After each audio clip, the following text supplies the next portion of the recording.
There shall be no accident at home. There shall be no accident at work. God himself shall be your guide and your protection. In the name of Jesus, he will give charge to his angels to protect you and shield you, physically and spiritually. In the name of Jesus. I program by the name of the Lord Jesus Christ hunger and thirst for the things of heaven into your life, into your home, into your relationship, into your prayer life, into your spirituality.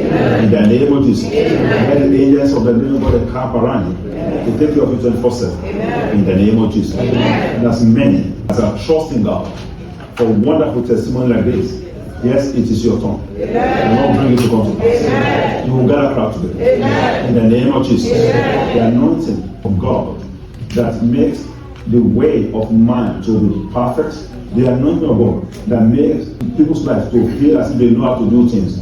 I release that anointing upon your life, upon your home, upon your children, in the name of Jesus.